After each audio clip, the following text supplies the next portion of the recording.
de nous rester fidèles sur Africa Polar TV, le journal et ses titres. À la une de l'actualité, violent accident sur l'axe Louga-Saint-Louis. Le bilan provisoire fait état de 21 morts, 20 blessés graves et 5 légers. Vous aurez les détails avec le commandant des sapeurs-pompiers. Une grève illimitée à partir de ce 17 janvier à minuit a été décrétée par les transporteurs du Sénégal lors d'une assemblée générale. Pendant ce temps, Mansour Faye avertit les transporteurs d'une éventuelle augmentation des tarifs de transport. Vous aurez les détails dans ce journal. L'actualité hors de nos frontières et celle sportive boucleront ce bloc d'informations.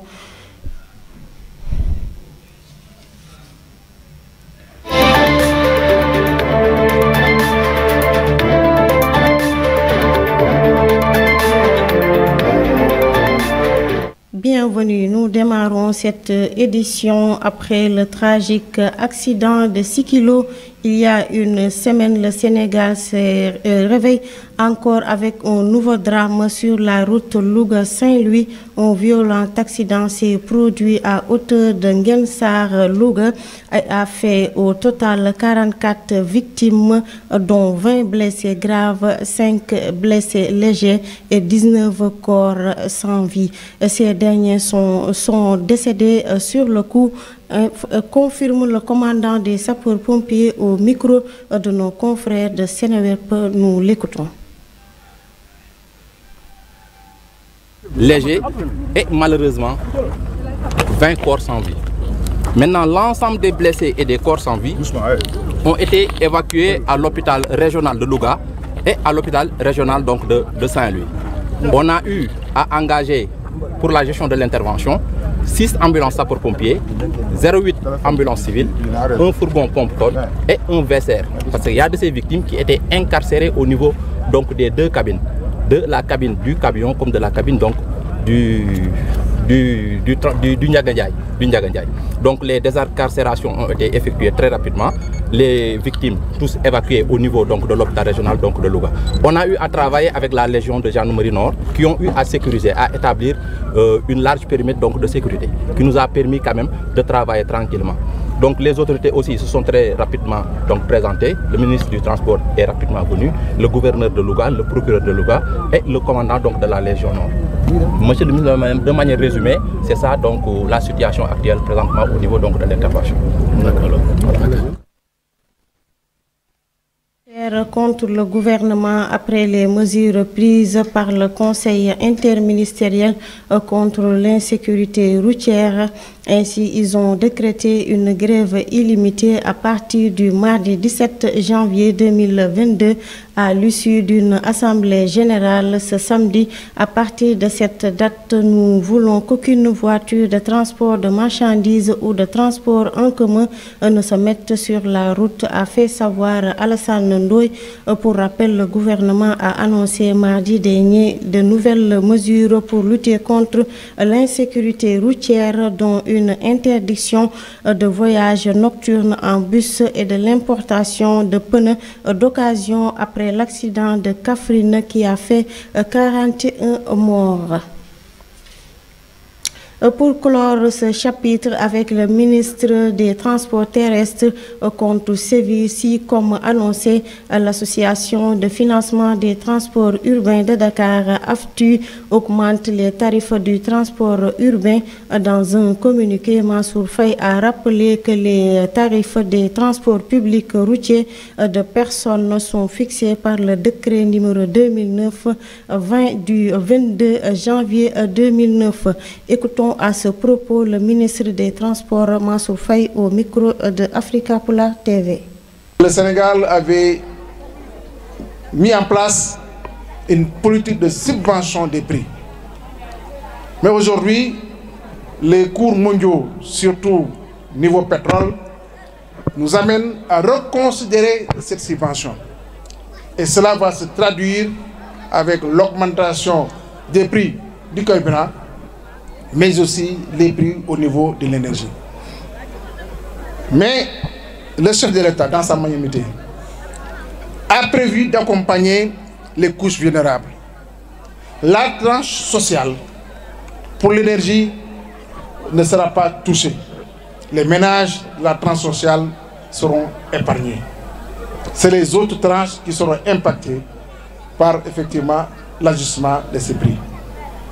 Pour le carburant, nous allons noter des hausses 100 francs sur le super, 100 francs sur l'essence gasoil, sur le gasoil.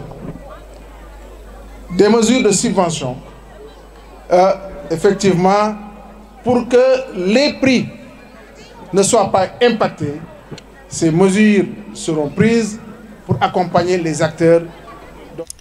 Voilà, parlons de justice. Tout porte à croire on pourrait assister à un nouveau scénario dont l'affaire dite Suite Beauty, dans sa parution du jour, le journal Libération révèle que le procureur de la République a demandé au juge d'instruction de renvoyer Ousmane Sonko et Ndeye Khady Ndiaye devant la chambre criminelle, respectivement pour viol, menace de mort et incitation à la débauche, diffusion d'images contraires aux bonnes mœurs et complicité de viol. Selon nos confrères, le ministère public a, dans son réquisitoire, estimé que le silence adopté par Ousmane Sonko durant son face-à-face avec le juge d'instruction et son refus de se soumettre à un tel ADN, à un test plutôt ADN, ne font qu'accréditer les accusations d'Adji Sarr. Parlons à présent de l'actualité hors de nos frontières. Nous la démarrons en RDC où le drame a eu lieu dans la cour d'une église protestante à Kassidi, ville frontière avec Ouganda au nord Kivu. Les autorités accusent les forces démocratiques alliées affiliées depuis 2019 à l'État islamique. Un dernier bilan fait état de 14 morts et 63 blessés. Dans la matinée, des centaines de fidèles étaient réunis pour les baptêmes et les cultes dans la cour de cette église pentecôtiste. La bombe a explosé avant la fin du culte près des instruments de sonorisation selon plusieurs témoins.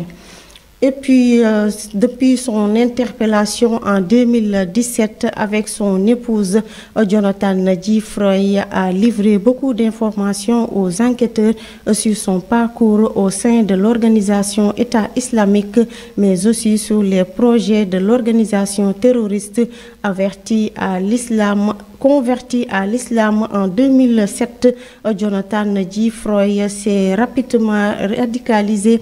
À partir de 2008, il s'effectue de nombreux séjours en Égypte où il rencontre notamment Abdelkader Merah qui lui demande en 2010 d'héberger son frère Mohamed, auteur de 2 ans plus tard des attaques à Toulouse et Montauban contre des militaires et une école juive. Terminons cette actualité en France. Toujours selon les sondages, la majorité des Français rejettent massivement le report de l'âge de la retraite de 62 ans à 64 ans car ils ne se voient pas travailler aussi longtemps. Augmenter l'activité des seniors est pourtant l'objectif de cette réforme au moment de faire valoir ses droits à la retraite. Un Français sur 2 n'a déjà plus de travail.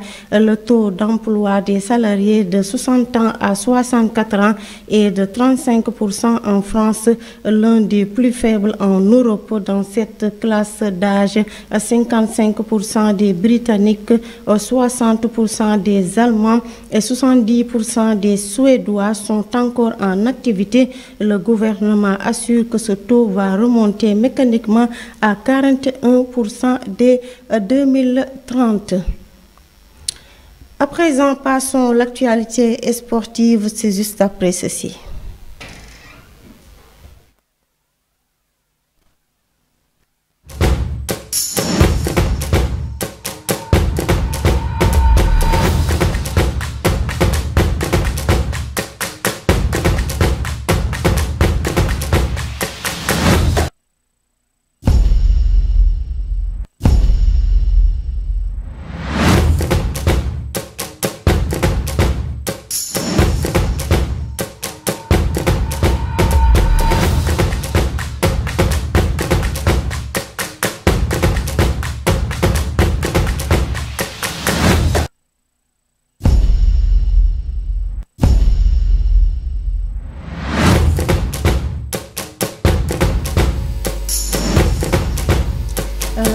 actualité sportive, c'est l'affaire de Salif Seydi. Salif, bonjour. Oui, bonjour, Sokhna Bassène. Et le week-end, ça s'est bien passé? Oui, c'est bien passé avec plein de surprises. Nous commençons par le championnat de France, 19e journée.